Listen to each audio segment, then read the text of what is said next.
Realme নিয়ে এলো লো বাজেটের একটি অবিশ্বাস্য smartphone Realme note 60। Voice blue এবং মার্বেল ব্ল্যাক এই দুইটি কালারে 464 এবং 4128 দুইটি ভেরিয়েন্ট লঞ্চ করেছে রিয়েলমি। 464 ভেরিয়েন্টটির প্রাইস হলো 11,999 টাকা, আর 4128 ভেরিয়েন্টটির প্রাইস হলো 12,999 টাকা। মাত্র 187 গ্রাম ওজনের এই ফোনটি। ওজন কম হওয়ায় ডিভাইসের হ্যান্ড ফিলিং ছিল চমৎকার।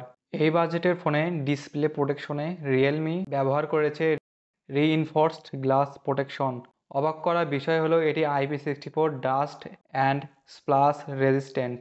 এই বাজেটের ফোনে এটা অনেক বেশি পাওয়া যায় না, তবে ইচ্ছা করে পানিতে ভেজানো উচিত হবে না।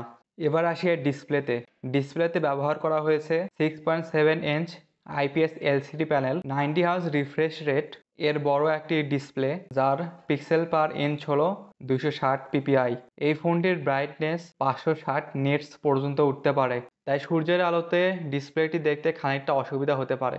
এই স্মার্টফোনের অপারেটিং সিস্টেম হিসেবে থাকছে অ্যান্ড্রয়েড 14, যা রান করছে রিয়েলমি UI 5.0-তে, যা রিয়েলমি ক্লেম করছে যে এই ফোনটি আপনাকে 4 বছর পর্যন্ত ল্যাগ ফ্রি এক্সপিরিয়েন্স দিবে, অর্থাৎ 4 বছর পর্যন্ত কোনো ল্যাগ ফেস করতে হবে না। রিয়েলমি এর বাজেট ফোনেও খুব ভালো ছবি তুলতে পারে। ক্যামেরা হিসেবে ব্যবহার করা হয়েছে 32 মেগাপিক্সেলের মেইন ক্যামেরা এবং 5 মেগাপিক্সেলের ফ্রন্ট ফেসিং সেলফি ক্যামেরা, যা বেশ ভালোই ছবি ক্যাপচার করতে পারে। কিন্তু এইখানে ওয়াটার ড্রপ ক্যামেরা সিস্টেমটি ব্যবহার করা হয়েছে। এইখানে যদি রিয়েলমি তাদের পাঞ্চ হোল কাটআউটটি দিত তাহলে আরও একটু ভালো হতো। পিকচার কোয়ালিটির কথা বললে এই প্রাইস রেঞ্জে এর থেকে বেশি কিছু আশা করা যায় না। মোটামুটি ভালোই ছবি পেয়েছি আর কি। সাউন্ড কোয়ালিটিও এই ফোনের বেশ ভালো, কিন্তু স্টেরিও স্পিকার নেই। সাইড মাউন্টেড ফিঙ্গারপ্রিন্ট সেন্সর থাকছে, যা অনেক ফাস্ট ছিল। মোবাইলটি 5000 mAh ব্যাটারির সাথে টাইপ সি 10 ওয়াটের চার্জার থাকছে। এইখানে যদি রিয়েলমি 18 ওয়াটের চার্জার দিত তাহলে আরও ভালো হতো, তাই ফুল চার্জ হতে খানিকটা বেশি সময় লাগবে। ফোনটিতে একবার ফুল চার্জে সারাদিন অনায়াসে চালাতে পারবেন। 12 nanometre base Unisoc T612 processor হিসেবে ব্যবহার করা হয়েছে এই ফোনটিতে।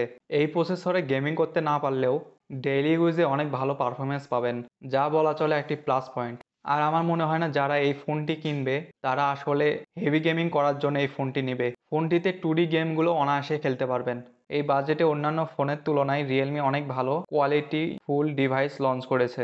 ডেইলি ইউজ এবং হালকা গেমিংয়ের জন্য বাজেট বিবেচনায় বেশ ভালো ডিভাইস। এবারে আসি এই ডিভাইসটি মূলত কাদের জন্য। যারা চাচ্ছে অনেকদিন ধরে একটি ফোন ইউজ করবে, হাত থেকে বা পকেট থেকে পড়ে গেলে কোনো সমস্যা হবে না, তাদের জন্য এই ফোনটি। আর এই ফোনের অসুবিধার দিক বলতে থাকছে এখানে সেই বললাম ওয়াটার ড্রপ কাটআউটটি, এইখানে পাঞ্চ হোল কাটআউট থাকলে অনেক ভালো হতো। এই হলো রিয়েলমি নোট 60। ভিডিওটি ভালো লাগলে সাবস্ক্রাইব। দেখা হচ্ছে পরের ভিডিওতে।